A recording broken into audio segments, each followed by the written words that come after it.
ನಮಸ್ಕಾರ ಸ್ನೇಹಿತೆ, ಎಲ್ಲರೂ ಹೇಗಿದ್ದೀರಾ? ಇದು ಶನಿವಾರದ ವ್ಲಾಗು. ದೋಸೆಗೆ ಹಿಂದಿನ ದಿನವೇ ನೆನೆ ಇಟ್ಟು ರುಬ್ಬಿಟ್ಕೊಂಡಿದ್ದೆ. ಈಗ ಪಲ್ಯ ಮಾಡೋದಕ್ಕೆ ಆಲೂಗಡ್ಡೆನ ಬೇಯಿಸ್ಕೊತಾ ಇದ್ದೀನಿ.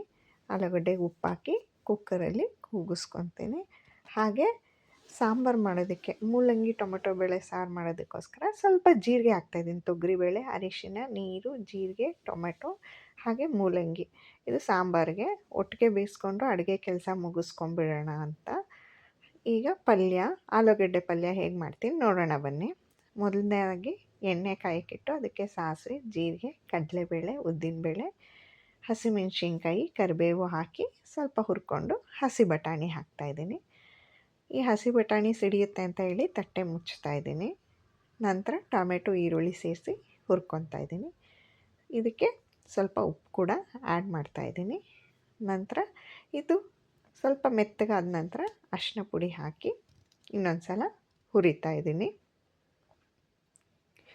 ಹುರಿದ ನಂತರ ಇದಕ್ಕೊಂದು ಚೂರು ನೀರನ್ನ ಹಾಕ್ತೀನಿ. ಯಾಕೆಂದರೆ ಇದು ಸಾಫ್ಟಾಗಿ ಬೇಯಬೇಕು ಅಂತ ಹೇಳಿಬಿಟ್ಟು ಸ್ವಲ್ಪ ನೀರು ಹಾಕಿ ಒಂದು ಕುದಿಯೋರು ಮುಚ್ಚಳ ಮುಚ್ಚಿದ್ರೆ ಅದು ಹಬೆಯಲ್ಲಿ ಚೆನ್ನಾಗಿ ಮೆತ್ತಗೆ ಬೇಯುತ್ತೆ ಅಂತ ಹೇಳಿ. ಯಾಕೆಂದರೆ ಇಲ್ಲಿ ಬಟಾಣಿ ಹಾಗೆ ಹಾಕ್ಬಿಟ್ಟಿದ್ದೀನಿ, ಸಪ್ರೇಟ್ ಬೇಯಿಸ್ಕೊಂಡಿಲ್ಲ.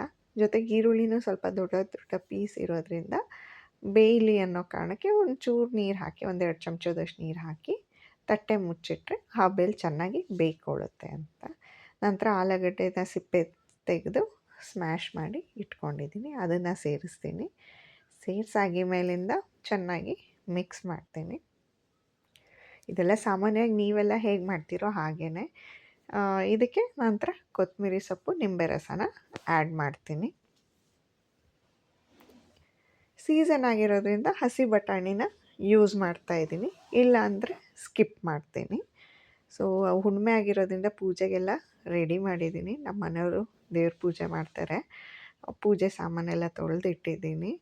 ಅವ್ರು ಬಂದು ಅವತ್ತು ಕಲಶ ಪ್ರತಿಷ್ಠಾಪನೆ ಮಾಡಿ ಮುಂದಿನ ಪೂಜೆ ಮಾಡ್ತಾರೆ. ಅಷ್ಟರಲ್ಲಿ ದೋಸೆ ಮಗನಿಗೆ ಹಾಕ್ಕೊಡೋಣ ಅಂತ ನಾನು ಮತ್ತೆ ಅಡುಗೆ ಮನೆ ಕಡೆ ಬಂದೆ.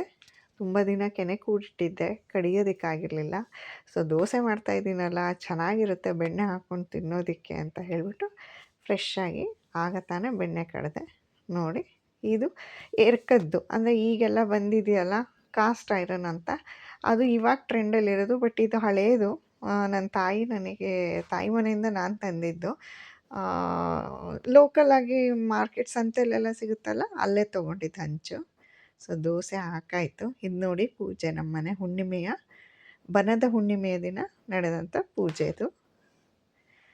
ಸಾಂಬಾರಿಗೆ ಬೇಳೆ ಬೇಯಿಸಿಟ್ಕೊಂಡಿದ್ನಲ್ಲ, ಈಗ ರುಬ್ಬೋದಕ್ಕೆ ತೆಂಗಿನಕಾಯಿ ತುರಿ, 1-1.5 ಚಮಚದಷ್ಟು ಖಾರ ಪುಡಿ, ಹಾಗೆ 1 ಚಮಚದಷ್ಟು ಸಾಂಬಾರು ಪುಡಿ ಹಾಕಿ ರುಬ್ಕೊತೀನಿ. ಒಗ್ಗರಣೆಗೆ ಸಾಸಿವೆ ಮತ್ತು ಜೀರಿಗೆ, ಕರಿಬೇವು ಇಷ್ಟೇ. ಆ್ಯಕ್ಚುಲಾಗಿ ಸಾಂಬಾರಿಗೆ ಈರುಳ್ಳಿ ಎಲ್ಲ ಹುರ್ಕೊತಾ ಬಟ್ ನಾನು ಸಿಂಪಲ್ಲಾಗಿ ಅವತ್ತೇನೂ ಹುರ್ಕೊಳ್ಳಿಲ್ಲ. ಜಸ್ಟ್ ಬೇಯಿಸಿರೋ ಮೂಲಂಗಿ ಟೊಮೆಟೊ ಬೇಳೆನ ಇದಕ್ಕೆ ಹಾಕಿ ರುಬ್ಬಿರೋ ಅಂಥ ಮಸಾಲೆನ ಇದಕ್ಕೆ ಹಾಕಿ ಚೆನ್ನಾಗಿ ಕುದಿಸ್ತಾ ಇದ್ದೀನಿ.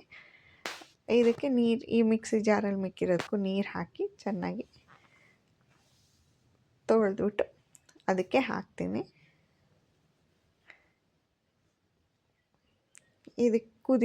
ಇದಕ್ಕೆ ಇವಾಗೇ ಉಪ್ಪು, ಹುಣಸೆ ರಸ ಎಲ್ಲ ಹಾಕಿ ಚೆನ್ನಾಗಿ ಕುದಿಸ್ತೀನಿ. ಒಂಚೂರು ಬೆಲ್ಲ ಹಾಕ್ತೀನಿ. ಇದು ಕುದಿಯುವಾಗ ಕೊತ್ತಂಬರಿ ಸೊಪ್ಪು ಹಾಕಿ ಫ್ಲೇಮ್ನ ಆಫ್ ಮಾಡ್ತೀನಿ. ಸೊ ಇವತ್ತು ಮಧ್ಯಾಹ್ನ ಊಟಕ್ಕೆ ಅನ್ನ, ಮೂಲಂಗಿ ಬೇಳೆ ಸಾರು.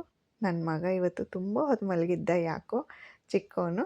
ಹಾಗಾಗಿ ಸರಿ ಒಂದೆರಡು ಸೀರೆ ಜಿಗ್ಜಾಗ್ ಮಾಡೋದಿತ್ತು, ಫಾಲ್ ಹಾಕೋದಿತ್ತು. ಸರಿ ಮಾಡೋಣ ಅಂತ ಹೇಳಿಬಿಟ್ಟು ಜಿಗ್ಜಾಗ್ ಮಾಡ್ತಾಯಿದ್ದೀನಿ. ತುಂಬ ದಿನ ಆಗಿತ್ತು, ಹೀಗೆ ದಿನವೇ ಕೂಡಿ ಬರ್ತಾ ಇರಲಿಲ್ಲ.